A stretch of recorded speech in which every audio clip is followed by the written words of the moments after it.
Hi guys, मैं आज आप लोगों के लिए लेके आ चुकी हूँ vampire and human love story का पार्ट 15। गाइस, इस पार्ट को एक्सप्लेन करने में मुझे बहुत लेट हो चुका है, मुझे पता है, पर मैं क्या कर सकती हूँ। मेरा एग्ज़ाम आ चुका है और मुझे पढ़ना भी तो होता है ना, तो इसलिए मैं अपलोड करने में बहुत पीछे रह गई हूँ दूसरों से। तो कोई बात नहीं, अगर आप लोग पिछले एपिसोड में क्या हुआ तो वो भूल चुके हैं तो जाके पिछले एपिसोड देख लीजिए, उससे मेरा थोड़ा वॉच टाइम बढ़ जाएगा और आप लोगों को भी स्टोरी अच्छे से समझ में आएगा ना। तो ठीक है, तो चलिए वीडियो को स्टार्ट करते हैं। तो इस पार्ट की स्टार्टिंग में हमें हमारे टियान को दिखाया जाता है, जो हमारे मुंह के पास आते हुए उसके कंधों पर हाथ रखकर उससे कहता है, हाँ मुँह, मैं तो डर ही चुका था। मुझे सच में ये बिल्कुल नहीं लगा था कि तुम इतने ज़्यादा फुर्तीले होगे। तुम तो बाल बाल बच गए। मुझे तो तुम्हारी फिक्र हो रही थी, कहीं तुम्हें कुछ हो ना जाए। उसकी बातों को सुनकर हमारा मुंह उससे कहता है, ऐसी बहुत सारी बातें हैं जो तुम्हें नहीं पता और तुम्हें इसके बारे में जानना भी नहीं चाहिए। उसकी इन बातों को सुनकर हमारा टियान तो बहुत ज़्यादा कंफ्यूज हो जाता है और फिर हमें हमारे मुंह को दिखाया जाता है, जो उसकी तरफ देखते हुए उससे कहता है, मैं अब अपना ज़्यादा टाइम वेस्ट नहीं कर सकता। चलो जल्दी करो और इन सबको लिंच की रिकॉर्डिंग सुनाओ और सबको बताओ कि वो कितना अच्छा है।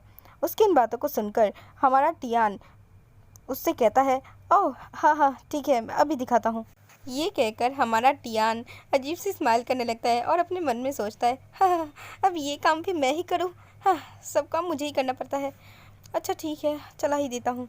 ये सोचकर हमारा टियान उस रिकॉर्डिंग को चलाने लगता है और पीछे हमें उन लोगों को दिखाया जाता है जो कि उनकी इन बातों को सुनकर बहुत ज़्यादा शॉक हो जाते हैं और वो अपने मन में सोचते हैं, क्या लिंची लिंची की कौन सी रिकॉर्डिंग उनके पास है?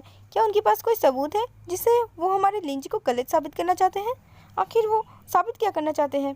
वो लोग ये बातें कर ही रहे थे कि तभी हमें उस रिकॉर्डिंग को सुनाया जाता है, जहाँ पर हमें लिन जी की आवाज़ सुनाई जाती है। जो लिन होता है वो हमारे मुंबई से कहता है, मुंबई, मेरी बात ध्यान से सुनो। इस एंटरटेनमेंट इंडस्ट्री में तुम्हारा स्टेटस ही सबसे ज़्यादा इम्पोर्टेंट है और तुम्हें अपनी जगह पता होनी चाहिए। इसलिए अच्छा यही होगा कि तुम पहले ही मेरे रास्ते से हट जाओ, वरना तुम्हारे लिए अच्छा नहीं होगा। आखिर तुम अपने आप को समझते क्या हो? तुम्हारी जैसे एक थर्ड टायर स्टारलेट की हिम्मत कैसे हुई म्यू के साथ जोड़ी बनाने के बारे में सोचने की भी? तुम उसे बिल्कुल भी डिजर्व नहीं करते, समझे? तुम एक नंबर के कमीने हो। मैं पहले से ही जानता हूँ कि तुम्हारी नज़र मेरे मियो पर है और मैं तुम्हें अच्छे से ये बता रहा हूँ कि तुम और तुम्हारा ये करियर मैं दोनों को तबाह कर दूंगा। इसलिए तुम्हारे लिए अच्छा यही होगा कि तुम मेरी बात मानो और मियो से कोसों दूर रहो। इस रिकॉर्डिंग को सुनकर वहाँ के लोग तो बहुत ज़्यादा शॉक हो जाते हैं और वो लोग कहते हैं, क्या क्या ये लिंजी की आवाज़ है? क्या सच में? क्या वो ऐसा कह सकता है? मुझे यकीन नहीं होता। उसके बाद जब वो लोग पूरे रिकॉर्डिंग को सुनते हैं तब उन्हें पता चलता है कि असली कल्प्रिट तो कोई और ही है। तब वो उनमें से एक कहता है, हाँ लगता है कि लिंची ने ही पहले मुंह पर अटैक किया था, लेकिन मुंह के बजाय आखिर उसको चोट कैसे लग गई? उसके बाद एक दूसरा इंसान कहता है, क्या लिंजी का स्वभाव वाकई इतना घिनौना था? हाँ, मैंने तो उसे कितना अच्छा समझा था। मेरी नज़र में वो कितना ज़्यादा क्यूट और इनोसेंट था। मुझे यकीन नहीं होता कि वो ऐसा भी कुछ कर सकता है। देखा गाइस, मीडिया के लोग कितने ज़्यादा अजीब होते हैं। पहले उनको मुंह पर शक था तो वो मुंह के पीछे ही पड़ चुके थे। अब जब उनको रियल बात पता चली तब वो लिन की बुराई कर रहे हैं। सच में हाँ, क्या ही कर सकते हैं। तो चलिए वापस से कहानी पे आते हैं। तो हमारे मुंह के पास भी आपकी और हमारी ही तरह बिल्कुल भी फालतू टाइम नहीं होता कि वो खड़े होकर वहाँ उन लोगों की बकवास सुने। तो इसी वजह से वो उनसे कहता है, मैं आप लोगों की सराहना करता हूँ, इसीलिए मैं पूरी रिकॉर्डिंग को ट्विटर पर अपलोड करने वाला हूँ।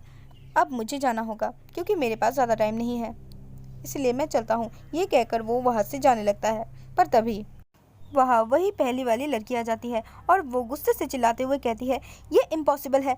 मेरा प्यारा लिंची ऐसा कर ही नहीं सकता। वो मेरे लिए एक एंजल जैसा है। आखिर तुम उससे इस तरह से ह्यूमिलेट कैसे कर सकते हो? ये भी तो हो सकता है कि तुमने जो रिकॉर्डिंग हमें सुनाई है वो फर्जी हो।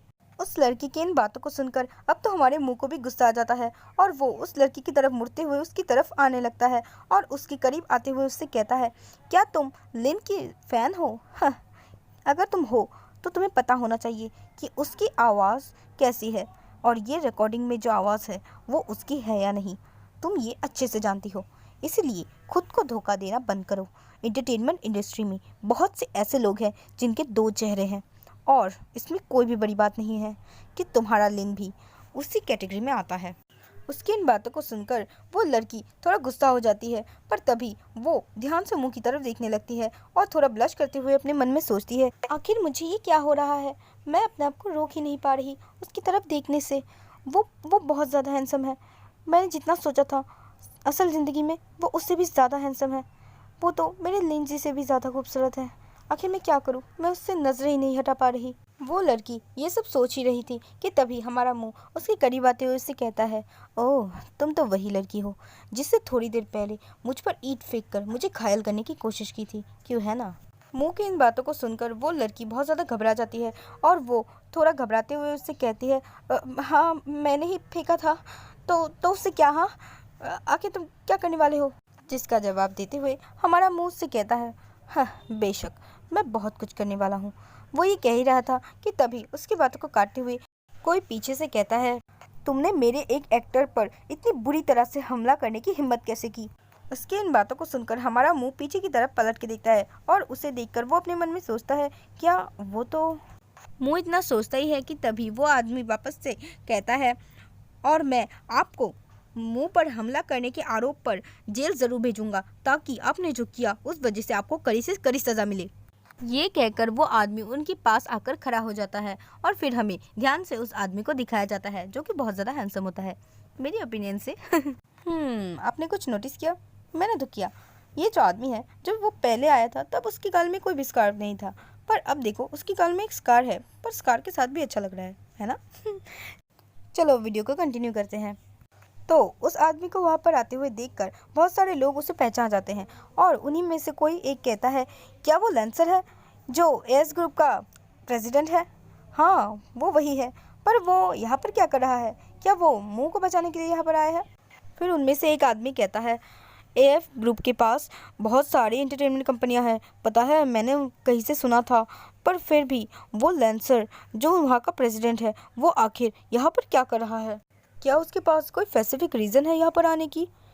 फिर कोई एक कहता है, क्या वो ये खबर सुनने के बाद यहाँ पर आया है कि मूबाई यहाँ पर बहुत ज़्यादा प्रॉब्लम में है? क्या वो मूबाई को जानता है और उसे बचाना चाहता है? उसके बाद एक लड़की कहती है, नो वे, मूबाई एक थर्ड टायर स्टारलेट है, आखिर वो इतने बड़े बड़े लोगों को कैसे जान सकता है? क्या वो प्रेसिडेंट को भी इतनी अच्छी तरीके से जानता है कि प्रेसिडेंट उसे बचाने के लिए खुद यहाँ पर आ चुके हैं? उन लोगों की इन बातों को सुनकर हमारा मुंह भी थोड़ा परेशान हो जाता है और वो उनकी तरफ देखते हुए अपने मन में कहता है, एएफ ग्रुप का प्रेसिडेंट आखिर वो यहाँ पर क्या कर रहा है? मैं ये देखने भर से ही बता सकता हूँ कि वो भी बहुत ज़्यादा पावरफुल है। अगर वो यहाँ मेरे खिलाफ हुआ तो मेरे लिए भी चीज़ें मुश्किल हो सकती है, क्योंकि वो एक असाधारण शक्तियों वाला वेयरवुल्फ है। तो ये आदमी, क्या ये मेरी मदद करने के लिए यहाँ पर आया है या फिर इसका कोई और ही मोटिव है? मुझे पता लगाना होगा। मुंह की बातों की तरह ही हमें लेंसर के पीछे एक बड़े से वेयरवुल्फ को दिखाया जाता है जो उसकी पावर को दर्शाता है। तो गाइस, अब हमारे इस मांगा में एक वेयरवुल्फ की भी एंट्री हो चुकी है और आप लोगों को तो पता ही है कि वेयरवुल्फ और वैम्पायर्स वो दोनों जाने दुश्मन होते हैं। तो अब देखना यही है कि कहानी में आगे होता क्या है। अब ये कहानी और भी ज़्यादा इंटरेस्टिंग होने वाली है। तो अगर आपको जानना है कि नेक्स्ट पार्ट में क्या होने वाला है तो भर भर के मुझे कमेंट में नेक्स्ट पार्ट लिख के ज़रूर भेजना। और जिन लोगों ने मेरे चैनल को सब्सक्राइब नहीं किया है तो जाओ जाके सब्सक्राइब कर लो, ताकि अगली बार से जब आप वीडियो देखना चाहो तो आपको मेरा चैनल ढूंढना ना पड़े। ठीक है, तो जल्दी ही मिल जाएगा अगर आप लोग सब्सक्राइब कर लोगे तो। और अगर आप लोगों को वीडियो थोड़ी सी भी पसंद आ रही हो तो वीडियो को लाइक ज़रूर से करना और कमेंट ज़रूर से करना, ताकि मुझे पता चले कि किन किन लोगों को मेरी वीडियो बहुत ज़्यादा पसंद आई है। ठीक है, तो मैं अपनी वीडियो को यहीं पर एंड करूँगी। मिलती हूँ आपसे नेक्स्ट एपिसोड के साथ। Bye bye. एक सेकेंड गाइस, जाने से पहले और एक बात सुन लीजिए। कुछ दिनों के बाद मेरे एग्ज़ाम स्टार्ट होने वाले हैं, तो इसी वजह से हो सकता है कि मेरे वीडियोस आने में थोड़े से लेट हो जाए, तो आप लोग डिसअपॉइंट मत होना।